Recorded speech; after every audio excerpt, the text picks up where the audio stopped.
Okay, so, one, thank you for doing this. You're welcome. And did you have braces as a child?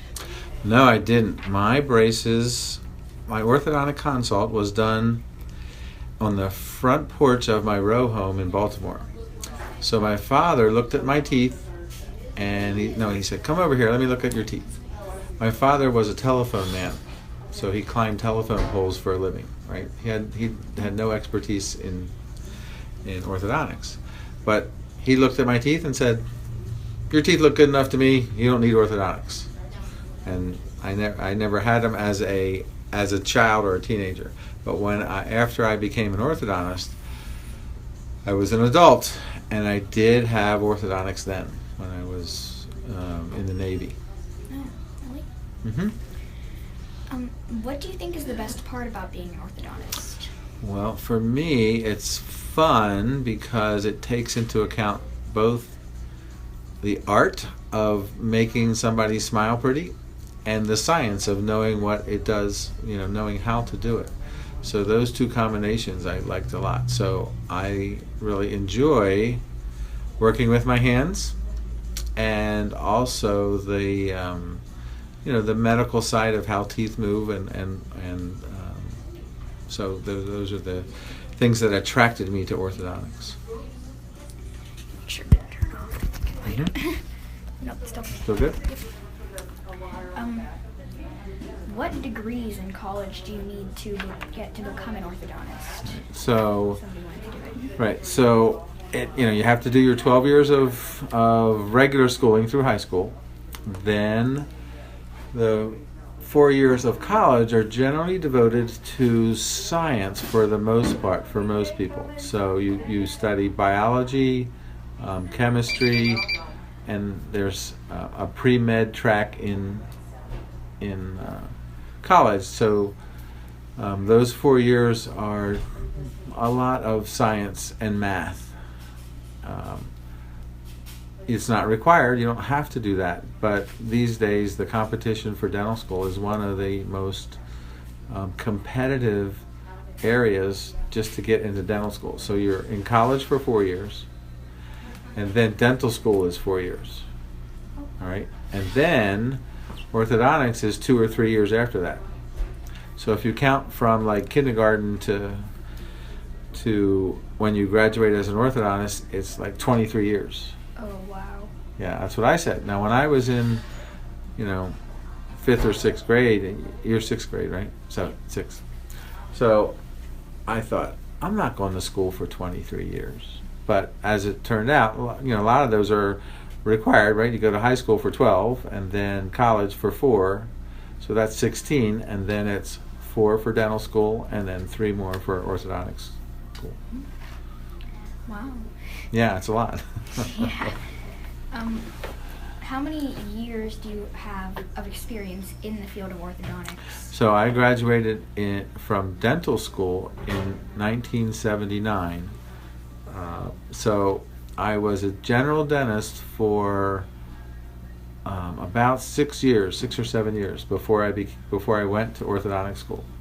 So my orthodontic career began in 1986. So if you count that, I think that's is that 30 years?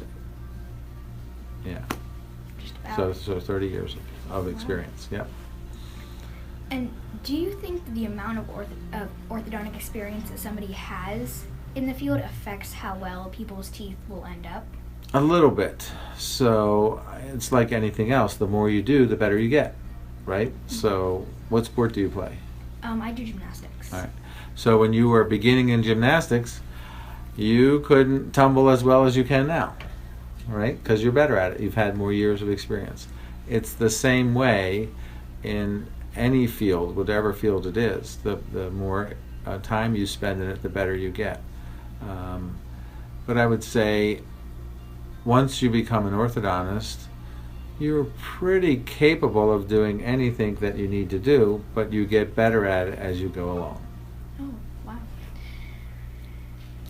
And in your personal opinion, do you find orthodontics more interesting than just general dentistry? I do. And for me, it's more fun. because the patients appreciate it so much more, right? Yeah. So when you have all these crooked teeth and then you make them a big smile, they're very happy. Sometimes in dentistry, when you're doing a filling or something that's sort of in the back of the mouth, or a tooth breaks, or you have to take out a wisdom tooth or some other thing, the patient knows it has to be done and they're happy to have it fixed, but it's not as much fun for them to have it done, and so they're not as appreciative of as they are when you work in the front and you make the smile prettier. So, good question. And do you think that Invisalign, because I read about this and I hear it's becoming more popular, is a good idea for more patients than, say, like the majority of people nowadays? Right, so that's a great question. Invisalign started around the year 2000, a little bit before that. So Invisalign's been around for 17 to 20 years. They're getting better at doing Invisalign. So they're improving too, just like your previous question said, the more you do, the better you get. So Invisalign is working for a large majority of people. But it depends on the person.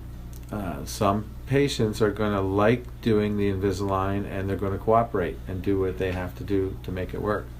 Some patients don't want to have to take their appliance in and out, and they'd rather have something on there and just let the orthodontist do it. But I would say, in general, more and more people are wanting the Invisalign as a way to make their teeth straight, and it does work if you wear it. And why do you think more people want Invisalign nowadays? So it's primarily because of the look, right? So they like the look, the no braces look. The aligners are clear, and it's hard to tell that you really have braces from a talking distance. People in middle school or in grade school love the colors and having fun and changing the colors and doing fun things with their braces. As the patient gets older, they would rather, if they can do it in a different way without the braces on there, they like that as sometimes more. Out of all the different kinds of braces, which one do you think is the most effective overall? Well, they all work, so it kind of depends on the skill of the person using them. So Invisalign works, but sometimes when you get to the end of Invisalign, the teeth aren't exactly perfect and you have to adjust and do more Invisalign. With braces, the orthodontist has a little bit more control. So, the wires, the orthodontist changes the wires and makes the teeth move. Invisalign does it on the computer, and they do it from the beginning, and there's nothing you can change until you get to the end. Whereas with the braces, the orthodontist can move the teeth, along the way and change things along the way. So sometimes, as an orthodontist, I feel like, I can do that faster, quicker, more efficiently with the braces. And do you think that orthodontics is a necessity or a luxury? Right. So what I tell most patients is that orthodontics is elective. It's not required. People live a long, happy, healthy life with crooked teeth or with what is called a malocclusion or a bad bite. So it used to be that, not everybody got orthodontics. It was, more rare, maybe even 50 or 60 years ago. Nowadays, everybody knows the benefit of having straight teeth and how it makes you look better, you have better self-esteem, and people like that, and so they elect to do it more often than they did in the past. So, but it does help improve your bite and your look, but there are many people that have crooked teeth and they go on to have very successful lives. So it is certainly elective, not required. And do you think that the cost of orthodontics overall is appropriate in most circumstances? Well, because I'm an orthodontist, yes. But it's becoming pretty cost effective. It used to be that orthodontics was like the cost of a car, because it was a higher cost. Now, I think most people can afford it, and we have payment plans that help everybody, so that it meets their monthly budget, and so it's easy access. So I think, in general, I think the cost has been has maintained itself or even been lowered compared to the average cost of the cost of living or people's salaries. So I think it's easily accessible for most people. What kind of orthodontic appliance do people most commonly either ask for or is most commonly used? So the appliance itself is really up to the orthodontist. The choices we give patients are: do you want metal brackets or porcelain brackets or Invisalign?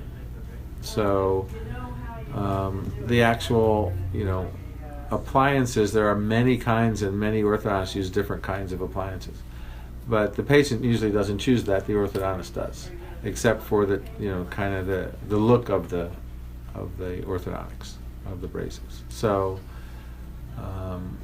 your question was, what was the most common? Most commonly used. I think most commonly used are the metal braces. I think, and most people,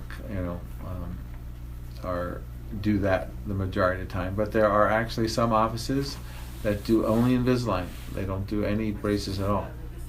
I know there's some places in Canada do it. Some places in the big cities. Sometimes the orthodontists just say, "This office only does Invisalign." But most orthodontists do both, and the majority of what they do is the metal braces. And what kind of orthodontic appliance is the worst for younger kids to use in general? So all the appliances, are safe and effective. The problem is the patient doesn't brush well.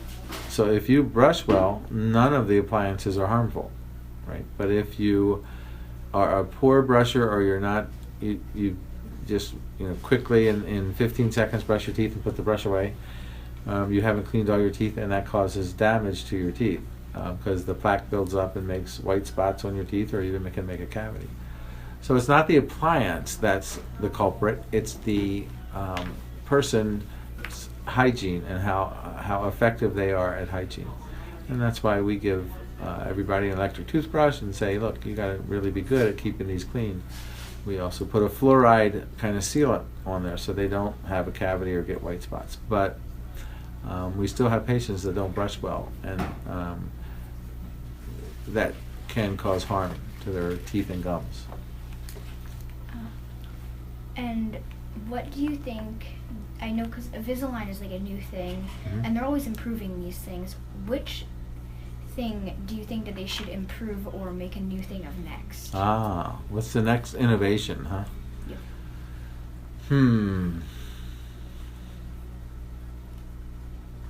I think the next innovation is probably speed, how fast it happens, right? So it used to be that it took 2 years or 2.5 years to have braces and make everything straight. And now that's cut down to maybe 1.5 years or 15 months. So if we can somehow figure out how to biologically, through science, make it even quicker, people would appreciate if it was done in less than 1 year instead of 2 years or more. So we've gotten better, but I think that's probably one of the things that's going to happen, and they're working on that. They have different kinds of biologic or cellular things that help make the teeth move faster.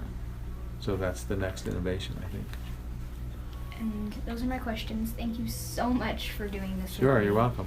Do you want to take this this with you? That will help. Are you going to give a presentation, or are you just going to write something?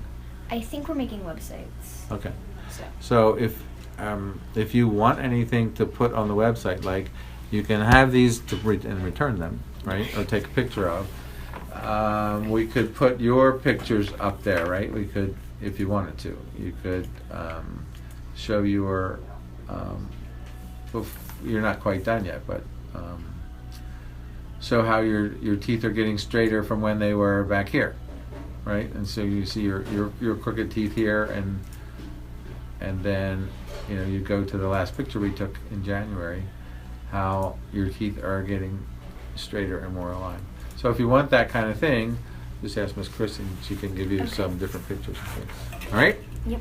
Thank you. I wish so you much good for luck doing on the this. project. You're welcome. Thank you. Call me if you have any other questions. Okay? Okay, thank you. You're welcome. Bye.